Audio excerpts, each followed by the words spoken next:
Successful businesses grow by increasing market share, increasing market size, and by selling their products into new markets. And so we now are beginning to see a push to repurpose military drones for domestic use. In fact, a powerful lobby has emerged in Washington to establish a beachhead in what experts view as a multi-billion-dollar industry.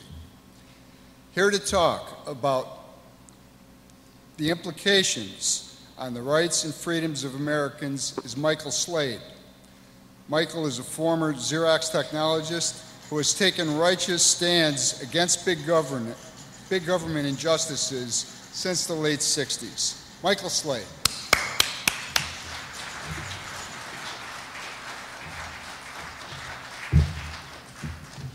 Thanks, Sam.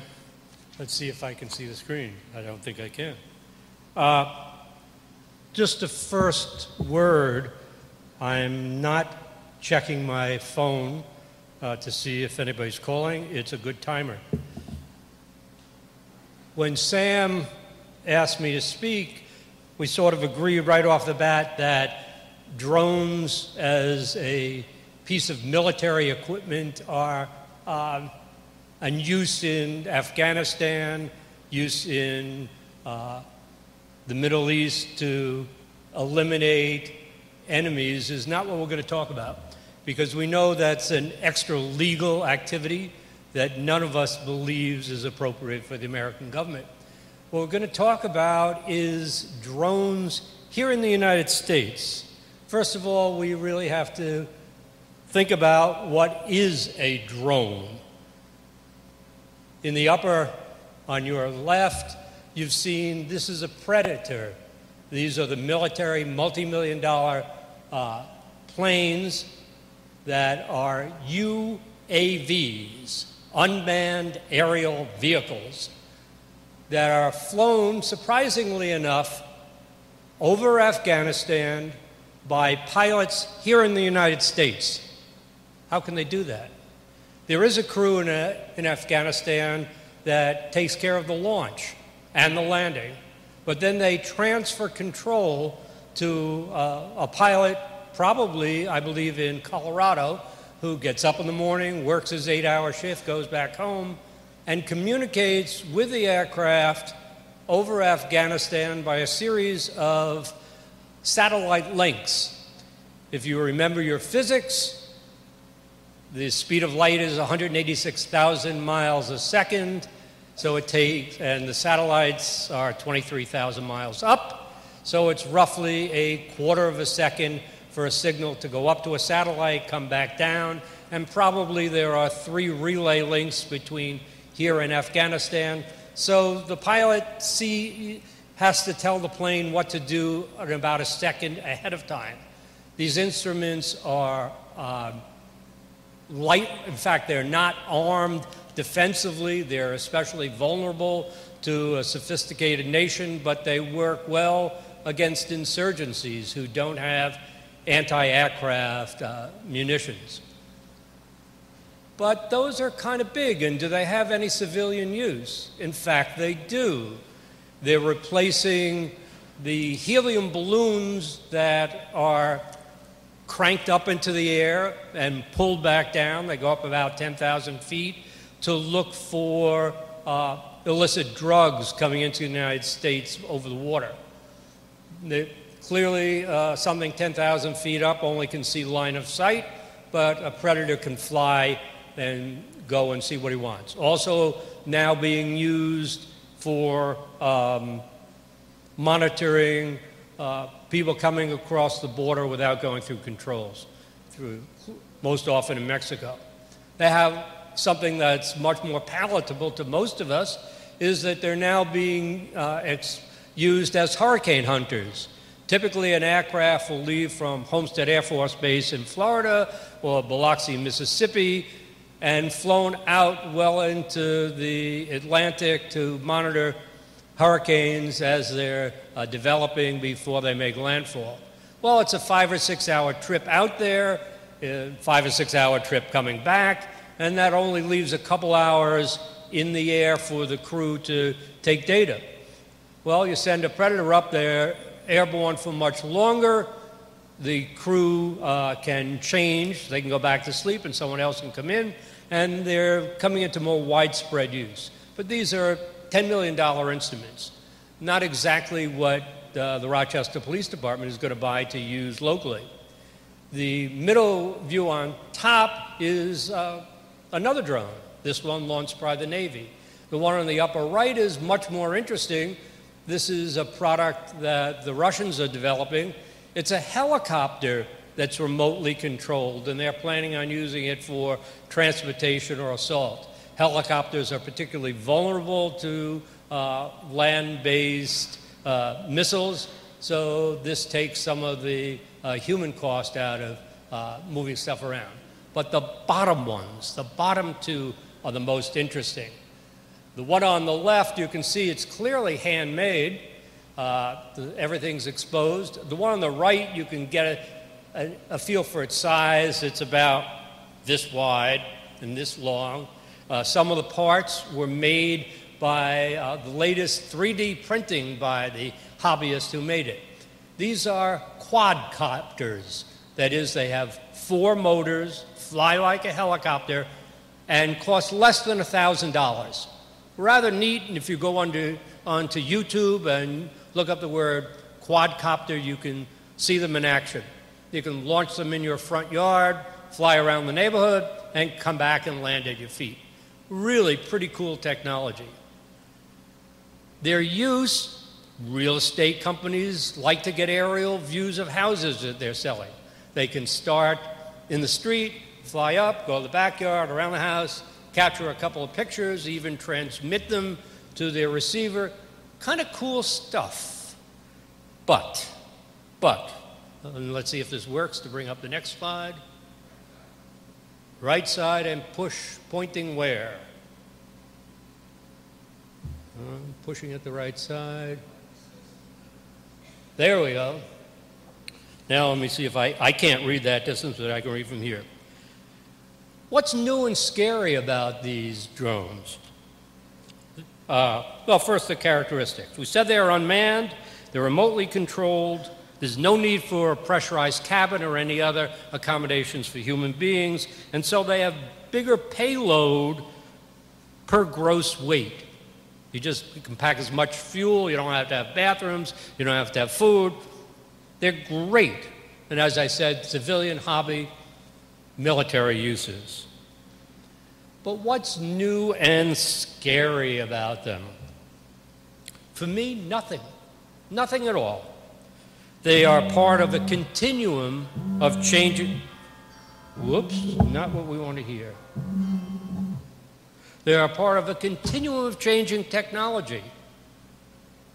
They're just another camera. The issues are just what the issues are for our street cameras.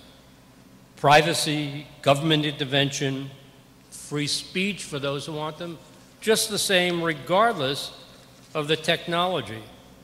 And let's take a look at this. Whoops, we went too fast.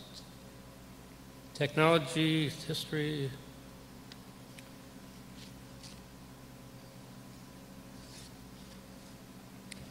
So there are really 3 parts of what we want to consider: the legal, the technology, and who wants them, the lobbying effort. And if we think about this, I call this information technology. I don't call it cameras, I don't call it video, because it's just another type of information. And traditionally, if you think about information, there are 4 or 5 parts. There's collecting it, there's transmitting it, there's storing it, there's analyzing it, and there's viewing the information that you've collected. So that's a mouthful to think about, and we really don't think of video that way. Whoops, let's go back 1 slide here if we can. Okay, now what's happened? How much technology was there at the time of the revolution? Think about that. What information collecting did they have in 1790 when our Constitution and Bill of Rights were established? There was the telescope that was a couple of 100 years old. There were, in France especially, hot air balloons so that people could look over a farther distance. But that was pretty much the limit. It was something to assist a human being with their senses, mainly their eyes, to gather a little bit more information. So that was pretty limiting at that point in time. But if we think about what's happened since then, the Civil War, we had the first photography, telegraph came into popular use. Now dissemination of information could happen essentially in real time. Dramatic changes. Late 19th century, the telephone started, and around the turn of the century, the automobile. Prior to the automobile, people never thought of speed, how long it took to get somewhere in miles per hour, because you only walked or rode a horse. But then the mid-20th century, the world changed. We had radio, television. The first start of computing happened really in the 50s, and we've since, in mid-century, we saw satellites, blimps. I haven't watched a football game recently, but have you noticed that you don't see as many as the blimp shots from way up high? They start zooming in and they back out so that you see this full view. That's been replaced by another technology. These cameras that are guided by wire over the field.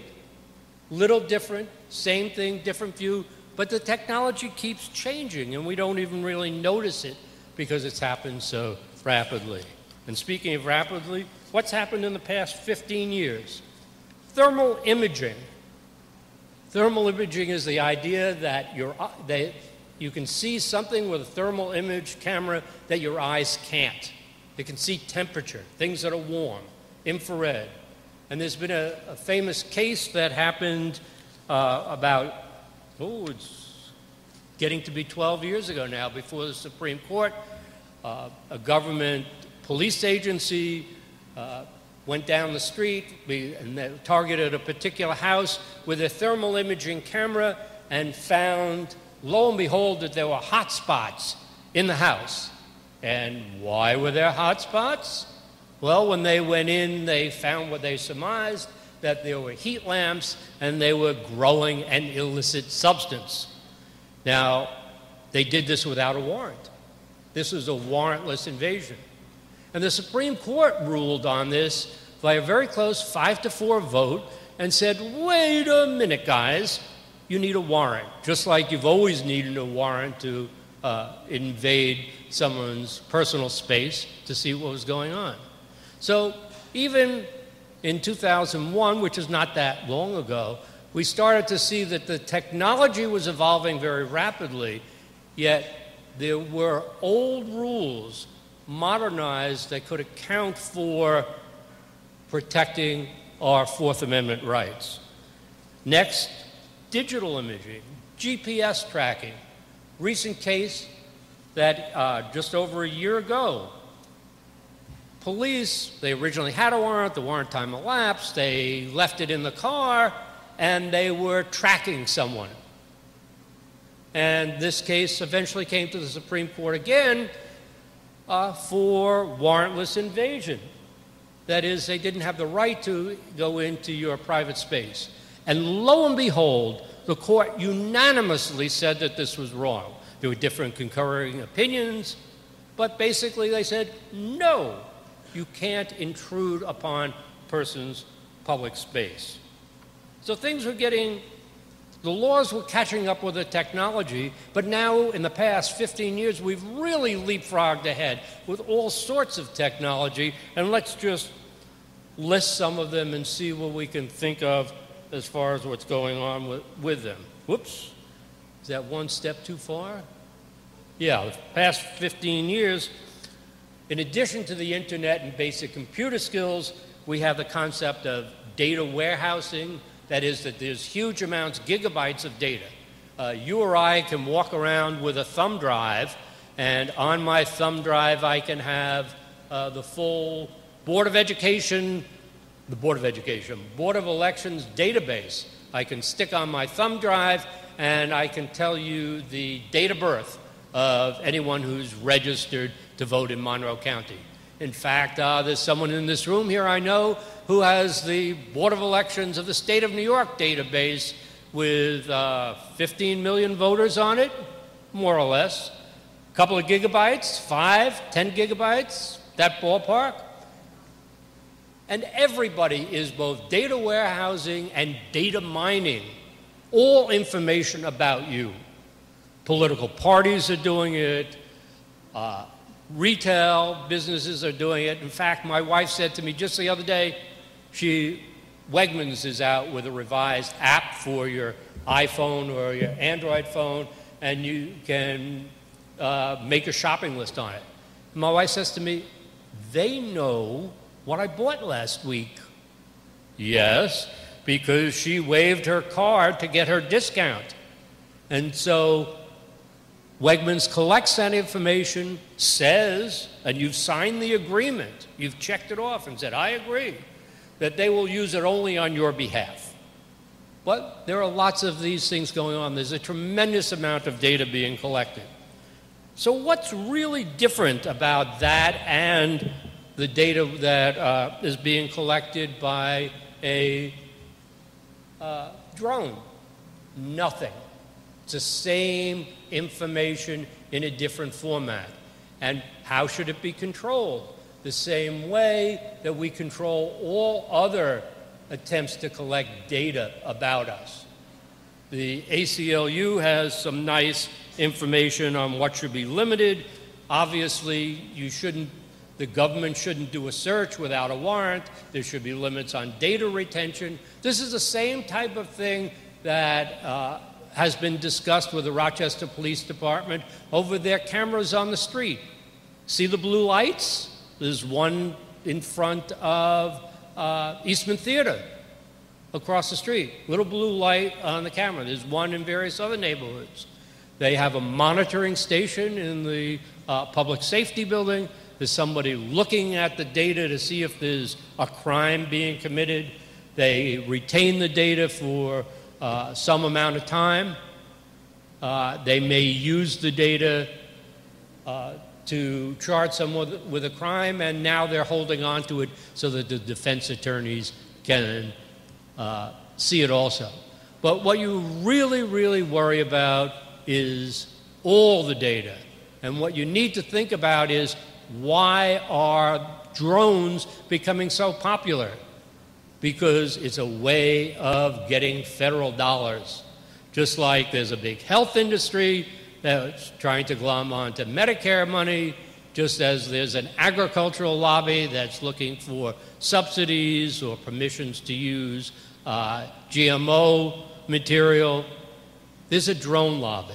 93 members of Congress, none from this immediate area, surprisingly enough, although I fully suspect that there are companies here which are making components of drones, but none from this immediate area are members of that caucus. In fact, it's officially the Unmanned Systems Caucus, not the Drone Caucus, Unmanned Systems. A lot from New York, a lot from California.